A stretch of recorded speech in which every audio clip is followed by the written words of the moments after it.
నిన్న సీఎం రేవంత్ రెడ్డి ఏదైతే కేసీఆర్ మీద చేసిన వ్యాఖ్యలపై మనతో మాట్లాడడానికి BRS party senior leader RS Praveen Kumar ఉన్నారు. సార్ నమస్తే, ఎట్లా వస్తున్నాను రేవంత్ రెడ్డి చేసిన వ్యాఖ్యలకు సంబంధించి? ఒక ముఖ్యమంత్రి, ఒక చదువుకున్న వ్యక్తి, ఒక నాగరిక సమాజం నుంచి వచ్చిన వ్యక్తి మాట్లాడినట్టుగా ఆ భాష లేదండి.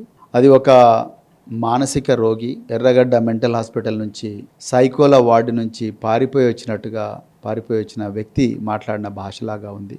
ఒక మానసిక సమతుల్యత అంటే మెంటల్ బ్యాలెన్స్ తప్పి మాట్లాడిన వ్యక్తిలాగా ఉంది. నిజానికి ఈ భాష తెలంగాణ ప్రజల ఏమంటారు ఆలోచన విధానాన్ని చాలా కలుషితం చేస్తున్నది. మరి ముఖ్యంగా పిల్లల ముందర మాట్లాడడం, ఉపాధ్యాయుల ముందర మాట్లాడడం, జూనియర్ లెక్చరర్స్ ముందర మాట్లాడడం, ప్రొఫెసర్ల ముందర మాట్లాడడం అనేది దేనికి సంకేతం? ఒక తరాన్ని నాశనం చేస్తున్నాం. కేసీఆర్ గారు, నేను బీఆర్ఎస్ పార్టీలో చేరి కరెక్ట్గా ఈరోజుకు 1 year అవుతుంది. ఏ రోజు కూడా నేను పబ్లిక్ మీటింగ్ గురించి మాట్లాడతలేను. పార్టీ ప్రైవేట్ మీటింగ్లలో కూడా, మీడియా లేనప్పుడు కూడా ఎప్పుడు కూడా రేవంత్ రెడ్డి గారి ప్రస్తావన తీసుకురారు. ఎంతసేపు కేసీఆర్ గారు తెలంగాణ ప్రజల ఆవేదన ఏంది, వాళ్ళ అమాయకత్వం ఎట్లుంటుంది, అదేవిధంగా వాళ్ళకి ఎన్ని సమస్యలు ఉంటాయి, వాళ్ళ భవిష్యత్తు ఏంది, ఆ భవిష్యత్తు కోసం మనం ఏ విధంగా పోరాటం చేయాలి, ఇక్కడ ఉండే వనరులు ఏంటి, ఆ వనరుల కోసం మనం ఏ విధంగా కృషి చేయాలి అని చెప్పి వాటి గురించే మాట్లాడిండు తప్ప ఒక్కరోజు కూడా రేవంత్ రెడ్డి పేరు తీయలే. కొంతమంది పార్టీ సీనియర్ నాయకులు ఇంత దుర్మార్గుడి చేతిలోకి కాంగ్రెస్ పార్టీ అంటే ఇంత దుర్మార్గుడి చేతిలోకి రాష్ట్రం పోయింది, ఏమైపోతుందో ఏందో అని చెప్పి ప్రజల మీద కొంత కోపం అయ్యే ప్రయత్నం చేసిన కేసీఆర్ గారు వారించి, ప్రజాస్వామ్యంలో రేవంత్ రెడ్డి కాదు ఎవరికైనా కూడా ముఖ్యమంత్రి అయ్యే హక్కున్నది. ప్రజాస్వామ్యం యొక్క గొప్పతనం అదే. మనం ఒక ప్రతిపక్ష పార్టీగా మన చేతినంత కాడికి ప్రజల పక్షాన నిలబడాలి, వాళ్ళ బాధలో ఉన్నప్పుడు వాళ్ళకు ఊరటగా ఉండాలి అని చెప్పేసి చెప్పిండ్రు తప్ప ఒక్కరోజు కూడా ఒక దొంగ, ఒక లంగాలు, రియల్ ఎస్టేట్ బ్రోకరు వీళ్ళ చేతిలోకి తెలంగాణ పోయిందని ఒక్కరోజు కూడా కేసీఆర్ గారు అనలేదు. మరి అలా ముఖ్యమంత్రి కానీ ఎమ్మెల్యేలు సాక్షాత్తు అసెంబ్లీ సాక్షిగా ఫ్లోర్ మీద ఇష్టం వచ్చిన ఘోరమైన భాష మాట్లాడుతున్నారు, బయట అట్లనే మాట్లాడుతున్నారు, పబ్లిక్ మీటింగ్లలో మాట్లాడుతున్నారు, సోషల్ మీడియా వేదిక ఘోరమైన దాడి చేస్తున్నారు. ఇలాంటి పరిస్థితి తెలంగాణలో ఉన్నదంటే నిజంగా ఒక్కోసారి అనిపిస్తుంది ఇది ఒక పీడకల. తెలంగాణకు కాంగ్రెస్ పాలన అనేది ఒక పీడకల. ఎప్పుడెప్పుడు ఈ కళ ఖతమైపోతుందా, ఎప్పుడెప్పుడు మళ్ళీ కేసీఆర్ పాలన వస్తుందా అని ప్రజలందరూ కూడా 1000 కళతో ఎదురు చూస్తున్నారు. కేసీఆర్ స్థాయి కన్నా నా స్థాయి గొప్పది, ఇప్పుడు నేను ముఖ్యమంత్రి, నేను ఒక మాజీ ముఖ్యమంత్రి. స్ట్రేచర్ గురించి మాట్లాడితే మొన్నటిదాకా వీల్ చైర్ అంటున్నావు, ఇప్పుడు మార్చురీకి అని చెప్పేసి అంత వర్డ్స్ ఎందుకు? అసలు కేసీఆర్ మీద కావాలనే చేస్తున్నట్టా లేకపోతే దేనికి సంబంధించింది? రేవంత్ రెడ్డికి ఆ భాష తప్ప ఇంకోటి వచ్చే అవకాశం కూడా లేదేమో అని అనిపిస్తుంది. ఎందుకంటే రేవంత్ రెడ్డి ఎన్నడూ కూడా ప్రజల మధ్యలో ఉండడం, ప్రజల కోసం పోరాడడం, లేకపోతే ఒక ప్రొఫెసర్ల దగ్గరికి పోవడం, ఒక మేధావుల దగ్గరికి పోవడం, లేకపోతే వాళ్ళ నుంచి నేర్చుకోవడం, కొన్ని పుస్తకాలు చదవడం, అవన్నీ చేసే వ్యక్తిగా రేవంత్ రెడ్డి ఉన్నట్టుగా ఆయన భాషను చూస్తే అర్థమైపోతుంది, ఆయన మాటలు కూడా చూస్తే అర్థమైపోతుంది. ఆయన ఎంతసేపు వానికి ఫోన్ చేసి వీనికి ఫోన్ చేసి, లేకపోతే ఆర్టీఏ అప్లికేషన్ వేసి ఆ రియల్ ఎస్టేట్లో ఎవరి దగ్గర ఎంత వస్తుంది వానికి ఒక బ్లాక్మెయిల్ చేయడం, అవే చేసినట్టుగా చాలా క్లియర్గా అర్థమవుతున్నది. మార్చురీ భాష ఎట్లా మాట్లాడతారండి? బతుకున్న వ్యక్తిని, వాళ్ళు ఎవరైనా కానీ బతుకున్న వ్యక్తిని ఆగర్భ శత్రువు అయినా లేకపోతే ఎంత శత్రువు అయినా కూడా పచ్చగడ్డి వేస్తే బగ్గుమని అన్న ఫ్యాక్షనిస్టులు కూడా ఈ భాష మాట్లాడారు. నాకు చావును కోరుకోరు, వాళ్ళు చేసేది చేసుకుంటారు కానీ వాళ్ళు ఎప్పుడు కూడా చావును కోరుకోరు. నేను అనంతపురం జిల్లా ఎస్పీగా చేసిన ఈ సూర్యప్రతాప్ రెడ్డి కానీ పరిటాల రవి నేను నిన్ను చంపుతా నువ్వు నన్ను చంపుతాను వాళ్ళు ఎప్పుడు కూడా మాట్లాడుకోలేదు కూడా. వాళ్ళ పని ఏదో వాళ్ళు చేసుకున్నారు, అయిపోయింది. సో అంతే తప్ప ఈ విధమైన భాష మాట్లాడడం అనేది ఒక సభ్యత లేని వ్యక్తి మాట్లాడినట్టుగా అనిపిస్తున్నది.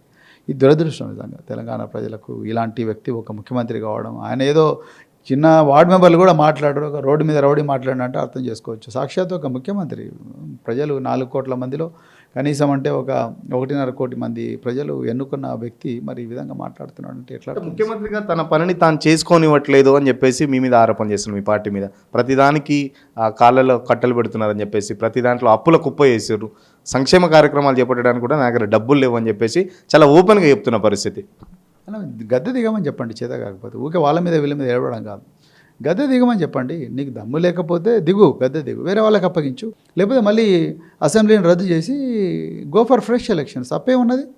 అంతే తప్ప నన్ను పని చేయడం ఎవరు పని చేయడం లేదు. నీ సెక్రటరియట్కి వస్తున్నారా, లేకపోతే మీ ఇంటికి వస్తున్నారా, లేకపోతే మీ ఆఫీసర్లను ఆయనకు రిపోర్ట్ చేద్దామని మేము ఏమైనా చెప్తున్నామా, లేకపోతే మీ ఆఫీసర్లను తెచ్చి మాకు రిపోర్ట్ చేస్తున్నారా, లేకపోతే నీ మీద ఏమైనా కోర్టులలో కేసులు వేస్తున్నామా? మేము నిజంగా ఈ మాటకు చెప్పాలి మీకు, మేము అసలు భారత రాష్ట్ర సమితి వీళ్ళ ప్రభుత్వానికి వ్యతిరేకంగా ఎక్కడ మేము కోర్టులలో కేసులు కూడా వేయలేదు. ప్రజలు లాభపడితే ఏమన్నా 10 పరకు ప్రజలకు లాభం అవుతాయని చెప్పేసి. ఆయన కూడా ఊకే పాత ఈ 15 నెలల క్రితం అప్పులే అంటారు. నువ్వు వచ్చే 1.5 లక్షల కోట్లు అప్పు చేస్తావు కదా, మరి ఏం చేసిన ప్రజలకు ఏం ఒరిగింది? నీ వల్ల రైతులకు కొరగలేదు, నీ వల్ల నిరుద్యోగులకు కొరగలేదు, నీ వల్ల విద్యార్థులకు కొరగలేదు, నీ వల్ల ఆశా వర్కర్లకు కొరగలేదు, తర్వాత కూలీలకు కొరగలేదు, మహిళలకు కొరగలేదు, పురుషులకు కొరగలేదు, మరి నీ వల్ల వృద్ధులకు కొరగలేదు. ఇంకేం ఒరిగినట్టు నీ వల్ల తెలంగాణకు? ఎవరు అడ్డం వచ్చిన మేమన్నా నువ్వు 4,000 ఇస్తా ఉంటే మేము వద్దన్నామా? నువ్వు తులమ్మగానం ఇస్తా ఉంటే మేము వద్దన్నామా? రైట్, మీరు 2,500 ప్రతి మహిళకి ఇస్తుంటే వద్దన్నామా? మా అమ్మాయిలకు స్కూటీలు ఇస్తుంటే వద్దన్నామా? లేకపోతే విద్యార్థులకు 5 లక్షల విద్యార్థి భరోసా ఇస్తుంటే వద్దన్నామా? లేకపోతే 10వ తరగతి విద్యార్థులకు 10,000, ఇంటర్మీడియట్లకు 25,000, డిగ్రీ వాళ్ళకి 50,000, పిహెచ్డీ చేసిన వాళ్ళకి 1,00,000 ఇస్తుంటే మేము వద్దన్నామా? మేము ఎక్కడైనా రాసినామా చీఫ్ సెక్రటరీకి లెటరు? ఆపండి, గవర్నర్ దగ్గరికి పోయి రేవంత్ రెడ్డి ప్రజాధనం దుర్వినియోగం చేస్తున్నామని మేము కంప్లైంట్ చేసినామా? చేయలేదే. మేము ప్రజల పక్షాన్ని నిలబడ్డా. అయ్యా నువ్వు ఇచ్చిన తులం బంగారం ఎక్కడున్నది? నువ్వు ఇవ్వాల్సిన 2,500 ఎక్కడున్నది? నువ్వు ఇవ్వాల్సిన 4,000 రూపాయల పింఛన్ ఎక్కడున్నది? ఇవే కదా మేము అడగడం తప్ప అది మేము అడ్డం ఎట్లా చేసినా మేము నీ కాన్వాయ్కి అడ్డు పడ్డామా ఎప్పుడైనా? మేము చెప్పండి, మీ కాన్వాయ్కి అడ్డు పడ్డామా, లేకపోతే నువ్వు చేసిన ఇది తప్పు అని చెప్పినావా, లేకపోతే నీ మీద ఏమైనా కేసులు పెట్టినావు పోలీస్ స్టేషన్లలో? నువ్వే ఉల్టా మా మీద కేసులు పెడుతున్నావు. జర్నలిస్టులు రేవతి ఇంకెవరు సునీతన ఎవరు ఉన్నారు, ఎవరు తన్వి, ఆమెను జైలు పంపించాల్సిన అవసరం ఉన్నదా? అవసరమే ఉన్నది జైలుకు ఏ జర్నలిస్ట్ మీద నువ్వు ఇన్ని కేసులు సైబర్ క్రైమ్ వల్ల నువ్వు అట్లా అడ్డదిడ్డంగా వాడతారు. ఎప్పుడు వాడినరు? తెలంగాణ రాష్ట్ర సమితి వాళ్ళ అధికారం ఉన్నప్పుడు సైబర్ క్రైమ్ ఇంత ఘోరంగా వాడినరా? నువ్వు ప్రతి అడ్డమైన దానికి కాంగ్రెస్ గాంధీ భవన్ నుంచి ఒక కంప్లైంట్ వస్తుంది, సీదా సైబర్ క్రైమ్ పోలీషన్ పోతుంది, సైబర్ క్రైమ్ వాళ్ళు కేసు రిజిస్టర్ చేస్తారు ఆగమేఘాల మీద. పొద్దున 5 గంటలకు వచ్చి జర్నలిస్టులను ఎత్తుకొని పోతారు. బెయిల్ ఇవ్వదగ్గ కేసులలో కూడా రిమాండ్కి పంపిస్తూ ఉన్నారు. మరి మైనపల్లి హనుమంతరావు కేటీఆర్ను పెట్రోల్ బస్ చంపుతున్నాడుగా, హరీష్ రావును పెట్రోల్ బస్ చంపుతున్నాడుగా, మరి ఆయన మీద ఎందుకు కేసు బుక్ చేయలేదు? నువ్వు మీ ఎమ్మెల్యే ఏమన్నా వీర్లపల్లి శంకర్ అన్నాడు కదా, షాద్నారాయణ మొత్తం వెల్మ జాతినే ఖతం చేయాలన్నాడు ఆయన. మరి ఆయన మీద కూడా కేసు పెట్టాలిగా 196 కింద. అట్లనే మరి రేవంత్ రెడ్డి కూడా మీ జాతినే ఖతం చేస్తా అని చెప్పి యాదాద్రి భువనగిరి వేదికగా మాట్లాడి ఆయన బర్త్డే రోజు మరి ఆయన మీద కూడా కేసు పెట్టాలిగా. మరి ఎవరు ఆయన మేము ఇంకోటి చెప్పాలి, వీళ్ళు మా మీద ఇట్లా చేస్తున్నారని చెప్పి మేము కంప్లైంట్ కూడా, వీళ్ళ కర్మ ఇక తెలంగాణ ప్రజలు ఇట్లనే ఉంటారు, తెలంగాణ ప్రజలే మారాలి, లేకపోతే తెలంగాణ ప్రజలు ఏ రోజు ఒక రోజు వీళ్ళ దుర్మార్గాలను తెలుసుకొని వీళ్ళు ఏమంటారు ప్రాయశ్చిత్తం పొందుతారని చెప్పేసి మేము అనుకుంటున్నాం తప్ప. రేవంత్ రెడ్డి ఇంత దాడి చేసిన కేసీఆర్ ఇంత మౌనంగా ఏమనకుండా ఎందుకుంటున్నట్టు? మరి కేసీఆర్ మౌనం వెనుక ఏముంది అసలు? కేసీఆర్ గారికి అంత టైం లేదండి, to be very honest. KCR గారు ఎంతసేపు తెలంగాణను ఎట్లా నెంబర్ 1 చేయాలి, తెలంగాణ ప్రజలను ఎట్లా కాపాడుకోవాలి, తెలంగాణలో ఉండే అసంపూర్తిగా ఉన్న ప్రాజెక్టులను ఎట్లా కంప్లీట్ చేయాలి, తెలంగాణను ఇంకా ఏం చేస్తే ఇది ఒక గ్లోబల్ సెంటర్ ఫర్ నాలెడ్జ్ అవుతుంది, గ్లోబల్ సెంటర్ ఫర్ ఇన్నోవేషన్ అవుతుంది. అదే అంటుండగా మరి సలహాలు ఇవ్వమంటుండగా రేవంత్ రెడ్డికి, నేను జూనియర్ మీరు సీనియర్ 10 ఏళ్ళు పరిపాలించారు, సలహాలు ఇవ్వమని రేవంత్ రెడ్డి అంటున్నాడు, సభకు రమ్మంటున్నాడు. కేసీఆర్ గారు చెప్తూనే ఉన్నారు కదండి, కేసీఆర్ గారు చెప్తున్నారు, కేటీఆర్ గారు చెప్తున్నారు, హరీష్ రావు గారు చెప్తున్నారు, అసెంబ్లీలో ఉన్న ప్రతి నాయకుడు చెప్తా ఉన్నాడు. నువ్వు వచ్చి అవసరం కూడా కేసీఆర్ గారు ఇంటి దగ్గరకు నరేంద్ర మోడీ గారు మన్మోహన్ సింగ్ గారి దగ్గర పోలేదా? నువ్వు కూడా కేసీఆర్ గారి ఇంటి దగ్గరికి, తప్పే ఉన్నది. రాష్ట్ర ప్రజల కోసం నువ్వు ముఖ్యమంత్రి అని ఒక స్టెప్ తగ్గి కేసీఆర్ గారి దగ్గర సార్ నేను ఇట్లా చేయాలనుకుంటా, మీకు విషయం ఉంటే చెప్పండి అని చెప్పొచ్చు కదా, ఏమున్నది అడగొచ్చు కదా, ఏమున్నది తప్ప ఎవరైనా వద్దన్నాడు? ఆయన మన పురం ప్రభాకర్ పోతే మంచి చూసుకోలేదా? ఆయన ఎప్పుడూ వెల్కమింగ్ అండి. ఆయన ఆరోగ్యం బాగాలేదు, ఆయన కూడా పాపం కష్టపడి వస్తున్నారు. కేటీఆర్ గారు, హరీష్ రావు గారు వీళ్ళందరూ కూడా మరి పార్టీ వాయిస్గా అసెంబ్లీ వేదికగా ప్రజల గొంతుకగా వాళ్ళు రోజు ప్రభుత్వానికి చెప్పదగ్గంతా చెప్తున్నారు. నువ్వే కాలుకేస్తే మెడకేస్తున్నావు, మెడకేస్తే కాలుకేస్తున్నావు. ఆ ఫార్ములా ఈ కేసు ఏంటంటే నాకు అర్థం కాదు. ఫార్ములా ఈ కేసు ఏమో కేటీఆర్ గారు చేస్తేనేమో క్రైమ్ అవుతుందంట, నువ్వు మిస్ వరల్డ్ పెట్టి 200 కోట్లు పట్టుకొస్తేనేమో క్రైమ్ కాదంట, 200 కోట్లు ఖర్చు పెడితే క్రైమ్ కాదంట. ఏంది, ఎట్లా అర్థం చేసుకోవాలి ఇది? సో కేసీఆర్ గారు మౌనంగా ఉంటున్నారంటే gentlemen will never fight with rowdies, gentlemen will always reason it out. అంటే ఒక జెంటిల్మెన్ అనే వ్యక్తి లాజికల్గా ఫ్యాక్ట్స్తో మాట్లాడతారు, అంతే తప్ప లాజిక్ ఫ్యాక్ట్స్ తెలియనోడు వస్తే వాడు ఏం చేస్తాడు, గుండాగిరే చేస్తాడు, గుండాగిరో లేకపోతే బూత్ భాషలో మాట్లాడతాడు. ఇప్పుడు రేవంత్ రెడ్డి పరిస్థితి అదే, ఆయనకు లాజిక్ తెలియదు, ఫ్యాక్ట్స్ లేవు ఆయన దగ్గర. ఇంతమంది అధికార యంత్రాంగం ఉండి కూడా ఫ్యాక్ట్స్ ఏంటో తెలియదు. ఎవరు అప్పులు ఎక్కువ చేసిండ్రు? రేవంత్ రెడ్డి అప్పులు ఎక్కువ చేసిండా, కేసీఆర్ గారు ఎక్కువ చేసిండా? కేసీఆర్ గారు ఒకళ్ళు అప్పులు చేస్తే ఆ అప్పులు ఒక అసెట్గా కన్వర్ట్ అయినాయి. నువ్వు అప్పులు చేసి ఏం చేసినావు? ఇంతవరకు ఒక అసెట్ పెట్టలే, ఒక ఇంచు భూమి కూడా తవ్వకపోతే నువ్వు ఒక you could not create even a single asset. అప్పులకు సంబంధించి మీరు అన్నారు కాబట్టి అప్పులకు సంబంధించి మిత్తిలు కట్టడానికే మాకు డబ్బులు సరిపోతలేవు, ఇంకా నేను ఎక్కంచెలు తేవాలి, మొత్తం జేబుల నుంచి అన్నీ తీసి పెడతా. ప్రభుత్వ ఉద్యోగులకు ఆయనకు ఒక సవాల్ కూడా విసురుతుండే, డబ్బులు లేవు నా దగ్గర, మీరే పంచి పెడితే మీరెవరు చెప్తే వాళ్ళకి ఇచ్చేస్తాను, ఎవరిని అడిగితే వాళ్ళనే సలహా అడిగే పరిస్థితి. ముఖ్యమంత్రి స్థాయిలో ఉండి జర్నలిస్టులు ఏదైనా అడిగితే మీరే సలహాలు అని అడుగు, లేకపోతే ప్రతిపక్షం అడిగితే మరి ముఖ్యమంత్రి ఏం చేస్తున్నట్టు మరి? ఎగ్జాక్ట్లీ నేను అదే అంటున్నాను. అందుకొరకే గదే దిగిపోండి, గదే దిగిపోయి అసెంబ్లీ రద్దు చేసి ఎలక్షన్లో కాల్ ఫర్ చేయండి. అదే ఎమాన్యుయల్ మ్యాక్రాన్ చేయలేదా ఫ్రాన్స్లో? అసెంబ్లీని రద్దు చేసి చేయలేదా? అట్లా మీరు కూడా అసెంబ్లీని రద్దు చేయండి. అసెంబ్లీ రద్దు చేసి గో ఫర్ ఎలక్షన్స్, ప్రజలు నిర్ణయిస్తారు. నీకు చేతనైతే లేదు, అగ్రీడ్. చేతనయ్యే వ్యక్తులు చాలామంది ఉన్నారు రాజకీయ పార్టీల్లో, వాళ్ళందరినీ ప్రజలు తీసుకొచ్చి కూర్చోబెట్టుకుంటారు. వదిలేయండి, ముఖ్యమంత్రి పీఠ వదిలేయండి. ఎందుకు దాని మీద పట్టుకొని కూర్చున్నారు? మీ ఆస్తుల కోసం, మీ సంపాదన కోసం, మీ కుటుంబ సభ్యుల ఆస్తులు పెరగడం కోసం, అందుకొరకే ఉంటున్నావు గాను. మీ మంత్రులు కూడా సందట్లో సడేమి అని వాళ్ళ ఆస్తులు వాళ్ళు పెంచుకుంటున్నారు. ప్రజల గురించి ఎవరు ఆలోచించారు? ఉస్మానియాలో ఒక టెస్ట్ చేయడానికి 4 రోజులు వెయిట్ చేయాల్సి వస్తుంది జనరల్ హాస్పిటల్లో. ఎక్కడుంది మరి ప్రజారోగ్యం? ఎక్కడుంది ప్రజాపాలన? మళ్ళీ అంటే ప్రజాపాలన అంటారు. మీరేమో తెలంగాణ గురించి ప్రతిక్షణం ఆలోచిస్తుండే కేసీఆర్ అంటున్నాడు, బట్ రేవంత్ రెడ్డి మాత్రం ఆ కుటుంబం మొత్తం స్పైడర్ సినిమాలో, ఒక సినిమాలో విలన్ లాగా తెలంగాణలో ఎక్కడ ఏది నష్టమైతే బాగుండు, ఇంకోటి ఏదైతే బాగుండు, కావాలని ప్రభుత్వాన్ని బదనాం చేయడానికి రెడీగా ఉన్నారు. ఎవడన్నా నాశనం అయిపోతే చూడ్డానికి రెడీగా ఉన్నారు ఆ కుటుంబం అని చెప్పేసి రేవంత్ రెడ్డి అంటున్నాడు.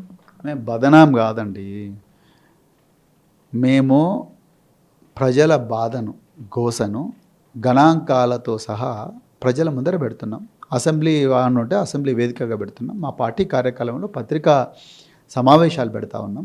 సోషల్ మీడియా వేదికగా ప్రజల ముందర ఫ్యాక్ట్స్ పెడుతున్నాం. దాన్ని నువ్వు బదనాం అనుకుంటే ఎట్లా? అది బదనాం ఎట్లయితే నీ దగ్గర కౌంటర్ ఫ్యాక్ట్స్ ఉంటే మీ మంత్రులను పంపించి పెట్టు, లేదా ఒక కామన్ న్యూట్రల్ ఒక జూబ్లీ హాల్లోనో ఇంకొక దగ్గరనో రోజు వారానికి ఒక డిబేట్ పెట్టు. We are very open. అరే కేసీఆర్ గారు ఉదాహరణ చెప్తే, కేసీఆర్ గారు 30 డిగ్రీ కళాశాల ఎస్సీలకు ఇచ్చిండు.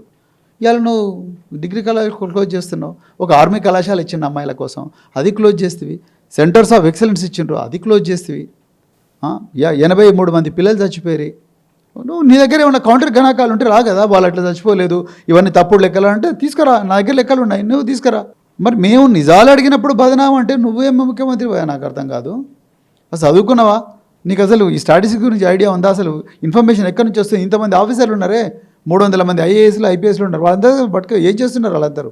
ఇది పరిస్థితి తెలంగాణలో. ఫైనల్గా చెప్పండి, మీ మీద కూడా సోషల్ మీడియాలో ట్రోల్స్ వస్తున్నాయి, పార్టీ మారుతారు, పార్టీ ఎమ్మెల్సీ టికెట్ ఇవ్వలేదని చెప్పేసి అలిగారు, పార్టీకి దూరంగా ఉంటున్నారని చెప్పేసి ఏం చెప్తారు వాళ్ళకి? నేను ఇప్పుడే కల్వకుంట్ల కవిత గారి జన్మదిన శుభాకాంక్షలు చెప్పొస్తున్నా. నేను మళ్ళీ చెప్తున్నా, నేను చదువుకున్నోని, నేను 26 సంవత్సరాలకు ఐపీఎస్ ఆఫీసర్గా పనిచేసిన, నాకు 7 సంవత్సరాల సర్వీస్ ఉండగానే నా రాజీనామా చేసి నేను రాజకీయాల్లోకి వచ్చిన. నేను హోదాల కోసమో, నాకు ఎమ్మెల్సీ ఉంటేనే వస్తా, ఎంపీ ఉంటేనే వస్తా అని రాజకీయాల్లోకి రాలేదు.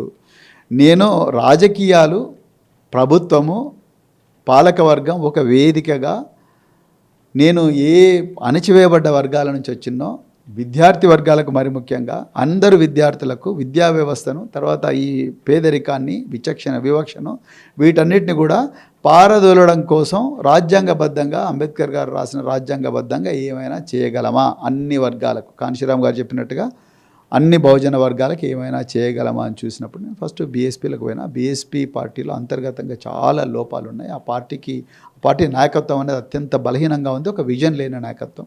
నాకు నెక్స్ట్ బెస్ట్ పార్టీగా, బాగా గొప్ప విజన్ ఉండి ఆల్రెడీ ఒక 10 సంవత్సరాల ట్రాక్ రికార్డు ఉన్న పార్టీగా బీఆర్ఎస్ కనిపించింది. కేసీఆర్ గారి దగ్గర అన్నిటికన్నా ముఖ్యంగా ఒక మొండి పట్టుదల, ఒక గొప్ప విజన్ ఉంది. ఆ విజన్కు నా ఆస్పిరేషన్ తోడవుతే నేను కొంత గొప్పగా చేయొచ్చు అని అనుకున్నాను. దానికి నేను ఎమ్మెల్సీ కానక్కర్లేదు, ఎమ్మెల్యే కానక్కర్లేదు, ఇంకేదో కానక్కర్లేదు. నాకు ఒక స్పష్టత ఉంది ఏ విధంగా పనులు అవుతాయనే దాని మీద. అడ్మినిస్ట్రేషన్లో ఉన్నా కాబట్టి నాకు తెలుసు. కాబట్టి ఏదో విధంగా తప్పకుండా నేను ఏ సమాజం నుంచి వచ్చినా ఆ సమాజానికి న్యాయం జరుగుతుందనే ఆలోచనతోనే వచ్చిన. అంతే తప్ప నాకు ఎమ్మెల్సీ ఇవ్వకపోతే అలిగి ఇంట్లో కూర్చోవడం, లేకపోతే ఎమ్మెల్యే టికెట్ రాకపోతే అలిగి ఇంట్లో కూర్చోవడం, అట్లాంటివి నేను వాటికి అతీతం అండి. నేను అది ఎప్పుడో చూసిన. అట్లాంటివి నేను 26 సంవత్సరాల సర్వీస్లో ఒక ఎస్పీగా, జాయింట్ కమిషనర్గా, డిఐజీగా, ఐజీగా, అడిషనల్ డీజీగా ఇట్లాంటి మస్తు పోస్టులు చూసిన నేను. అది కాదు నాకు ఇంపార్టెంట్. నాకు ఒక విజన్ ఉంది, పర్మనెంట్గా ఒక సమాజాన్ని అభివృద్ధి వైపు నడిపించాలి, విముక్తి చేయాలి, మానసిక బానిసత్వం నుంచి విముక్తి చేయాలని ఒక విజన్ నాకుంది. అది ఎట్లా వస్తుందో కూడా నాకు క్లారిటీ ఉంది. సో అందుకొరకు నాకు అలాంటి చిన్న చిన్న ఇష్యూస్ మీద నేను అలగడం గిలగడం చేయనంటే నేను ఇప్పటికి కూడా కేసీఆర్ గారి నాయకత్వంలోనే నడుస్తాను. కేటీఆర్ గారి దార్శనికత, హరీష్ రావు గారు, కల్వకుంట్ల కవిత గారు వీళ్ళందరూ కూడా పోరాటం చేసి ఈ స్థాయికి వచ్చిన వాళ్ళకు అధికార అనుభవం ఉంది, అదేవిధంగా పోరాటం చేసిన అనుభవం కూడా ఉంది. సో అవి రెండు చూడైతే నేను రాజకీయాల్లోకి వచ్చి కేవలం 3 సంవత్సరాలు అయింది, ఇది 4వ సంవత్సరం. తప్పకుండా ఇంకా రాబోయే రోజుల్లో నేను ఇంకా చాలా విషయాలు వీళ్ళ దగ్గర నేర్చుకుంటాను, ఒక కొత్త సమాజాన్ని నిర్మిస్తాను నా నమ్మకం నాకు. Thank you. ఖచ్చితంగా సీఎంకి పాలన చేతగాకనే ఈ బీఆర్ఎస్ మీద కానీ లేకపోతే కేసీఆర్ మీద ఆరోపణ చేస్తున్నాను. గతంలో నేను అనంతపురంలో కూడా పనిచేశాను, బట్ అక్కడ ఫ్యాక్షనిస్టులు కూడా ఇంతలా దిగజారి మాట్లాడలేదు. కేవలం నీకు పాలన చేత కాకపోతే వేరే వాళ్ళకి అప్పగించు, లేకపోతే అసెంబ్లీని డిజాల్వ్ చేయని చెప్పేసి ఆర్ఎస్ ప్రవీణ్ కుమార్ చెప్తున్నారు. తనపై వచ్చిన ఆరోపణలకు సంబంధించి ఏదైతే బీఆర్ఎస్ పార్టీకి రిజైన్ చేస్తున్నాం, లేకపోతే అదంతా కేవలం కాంగ్రెస్ పార్టీ సోషల్ మీడియా మాత్రమే సృష్టిస్తుందని చెప్పేసి, ఇంకా రాజకీయాల్లో నేను నేర్చుకోవాల్సింది చాలా ఉందని, కేసీఆర్ దగ్గర రాజకీయం చూసి నేర్చుకొని ఇంకా ప్రజలకు ఇంకా దగ్గర అయ్యే పరిస్థితుల్లోనే ఉంటాను, బట్ పదవుల కోసం మాత్రం ఏనాడు నేను పాకులాడలేదని చెప్పేసి ఆర్ఎస్ ప్రవీణ్ కుమార్ చెప్తున్న పరిస్థితి. వీడియో జర్నలిస్ట్ కిరణ్తో సురేష్ పల్లవి, టీవీ, హైదరాబాద్.